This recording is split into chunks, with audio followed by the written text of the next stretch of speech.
সুপ্রিয় সাথীবৃন্দ, সবাইকে কৃষিকাজের আরেকটি নতুন ভিডিওতে স্বাগত জানাই। আশা করি আপনারা সকলে ভালো আছেন এবং আমিও খুব ভালো আছি। এবং পেছনে দেখতে পাচ্ছেন আমার বিভিন্ন ক্ষেত, মূলত এটি আলু ক্ষেত রয়েছে। তো চাষি ভাইরা, আজকের টপিক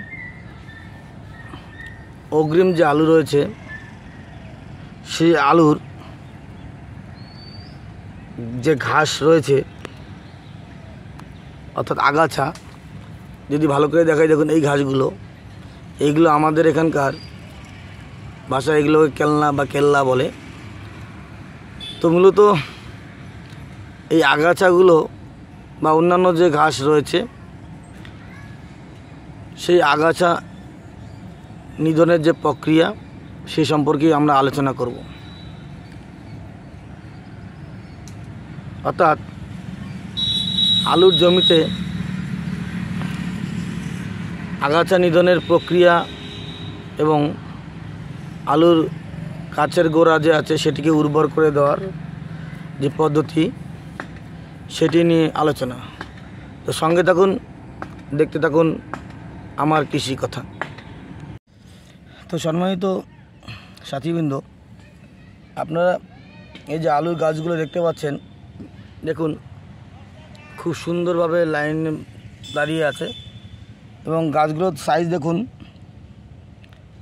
প্রায় 5-6 ইঞ্চি হয়ে গেছে। এবং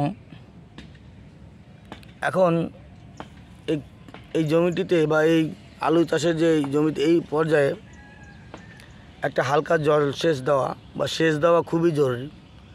তো তার আগে আমি আপনাদের দেখাবো এই জমিতে কিছু আগাছা রয়েছে। এখন যে জায়গাটি দেখছেন এখানে কিন্তু আগাছাগুলো পরিষ্কার আছে। তো মূলত এই জমির কিছু অংশে এখনও নিড়ানো শেষ হয়নি, সেগুলোতে আগাছা রয়েছে। তো একটু সঙ্গে থাকুন, আমি দেখাচ্ছি আপনাদেরকে ভালো করে দেখাই। দেখুন এইভাবে কিন্তু দেখুন অনেক যে ঘাসগুলোকে আপনার একটু আগে দেখালাম, দেখুন বিভিন্ন ঘাস রয়েছে, ছোট বড় বিভিন্ন ঘাস রয়েছে। এখানে রয়েছে এই যে দুব্বা ঘাস রয়েছে, কেল্লা ঘাস রয়েছে এবং অন্যান্য ঘাস কিন্তু এখানে দেখা যাচ্ছে। প্রথমে হুইল মারা হয়েছে এবং সেক্ষেত্রে মাঝখানের ঘাসগুলো মরে গেছে। এখন যে আলুর লাইনের পাশে যে ঘাসগুলো আছে সেখানে হুইল মারা অবশ্যই সম্ভব নয়, কারণ গাছের শিকড় নড়ে যাবে, তাহলে গাছটি মরে যেতে পারে। তো এই ঘাসগুলো মূলত নিড়ানো শুরু হয়ে গেছে এবং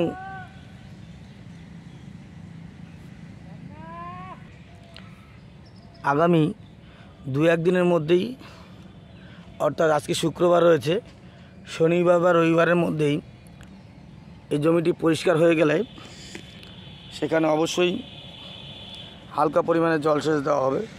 তো এটা হচ্ছে আলুর প্রথম জলসেচ। এই পর্যায়ে কিন্তু বেশি পরিমাণে সেচ দেওয়া যাবে না, তাহলে গাছের গোড়ায় বা শিকড়ে পচারি আসতে পারে, অর্থাৎ ছত্রাকের আক্রমণ করতে পারে। এই জন্যে হালকা সেচ দিতে হবে। তো মূলত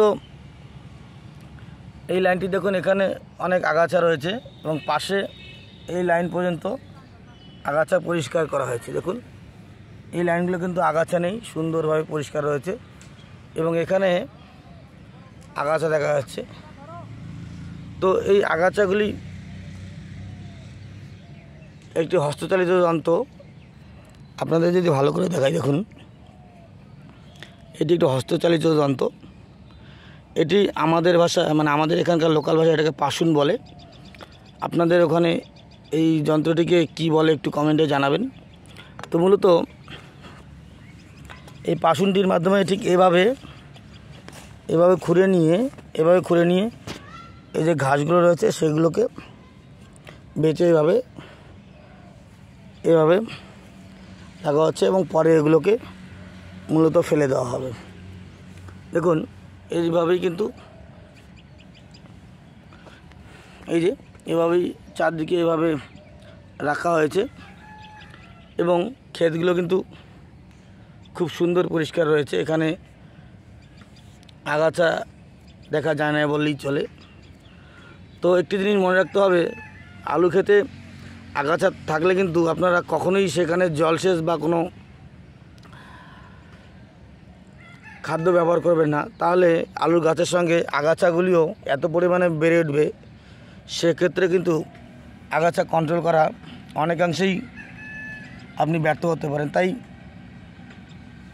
আলু ক্ষেতের প্রথম সেচ দেওয়ার আগে আপনারা অবশ্যই ক্ষেতটিকে আগাছা মুক্ত করে নেবেন। তারপরে আপনারা বিভিন্ন পরিচর্যা, বিশেষ করে প্রথম সেচ অবশ্যই দেবেন। এবং আলুর ক্ষেত্রে কমপক্ষে দুটি সেচ দেওয়া বিশেষ জরুরি। একটা গাছের এই অবস্থায়, অর্থাৎ 4 থেকে 5 ইঞ্চি অবস্থায় আপনারা নালা কেটে জল ছড়িয়ে অথবা পাইপ চিপে ধরে স্প্রের মতো করে দিতে পারেন। এবং দ্বিতীয় পর্যায়ে প্রত্যেকটি লাইনে যখন লাঙল দিয়ে মাটি উপরে তুলে দেওয়া হবে, তারপরে প্রত্যেক লাইনের ড্রেনে আপনারা অবশ্যই সেচটা দেবেন, ড্রেনগুলো ভর্তি করে। এটা হচ্ছে অগ্রিম আলু চাষের ক্ষেত্রে। এবং পরবর্তী, অর্থাৎ এখন অগ্রহায়ণ মাসে যে আলুটি লাগানো হবে, সেক্ষেত্রে কিন্তু 3টি সেচ অবশ্যই দিতে হয়। একটা প্রথমে, তারপরে ড্রেন দেওয়ার পরে আরেকটা, এবং অর্থাৎ একটা গাছের 20 দিন বয়সে একটা সেচ, গাছের 35 থেকে 40 দিন বয়সে, আর একটা হচ্ছে সেচ, লাস্ট সেচ যেটা, সেটা গাছের 70 দিন বয়সে। কারণ লেট সিজনের যে আলুগুলি থাকে সেগুলি মূলত 90 দিন বা 100 দিনে তোলা হয়। আর অগ্রিম সিজনের যে আলুগুলো থাকে, বিশেষ করে লাল আলুগুলো, সেগুলি মূলত ম্যাক্সিমাম 70 দিন জমিতে রাখা হয়, তারপর সেগুলি তুলে ফেলা হয়। এই জন্য এখানে একটা সেচ প্রয়োজন হয় না। তো চাষি ভাইরা, এই ছিল আজকের ভিডিও, আলু গাছের আগাছা নাশ করার একটি পদ্ধতি। ভিডিওটি যদি আপনার ভালো লাগে অবশ্যই লাইক, কমেন্ট, শেয়ার করে পাশে থাকবেন। এবং যারা কৃষিকাজে আগ্রহী, সে ছাদ বাগানেই হোক বা জমিতেই হোক, সেসব ভাইয়ের কাছে আমার এই ভিডিওটি পৌঁছে দেবেন এবং সঙ্গে থাকবেন। আরেকটি রিকোয়েস্ট, আপনার এই ভিডিওটি দেখার পাশাপাশি আমার এই চ্যানেলটি আপনারা যদি ফেসবুকে দেখে থাকেন, সেখানে আমার চ্যানেলটির নাম রয়েছে আমার কৃষি কথা। আর যদি ইউটিউবে, অবশ্যই আমার এই পেজ পেয়ে যাবেন, সেখানে আমার পেজের নাম রয়েছে মাই এগ্রিকালচার লাইফ। মূলত আমি আমার জমিতে যেসব আবাদ করি সেগুলি আপনাদের কাছে তুলে ধরি। আমি কোনো কোম্পানির রিপ্রেজেন্টেটিভ নই, আমি আমার অভিজ্ঞতার ভিত্তিতেই যা কিছু করি সেগুলি আপনাদের সঙ্গে তুলে ধরি। তো সঙ্গে থাকবেন, পাশে থাকবেন, সবাই দেখতে থাকুন আমার কৃষি কথা।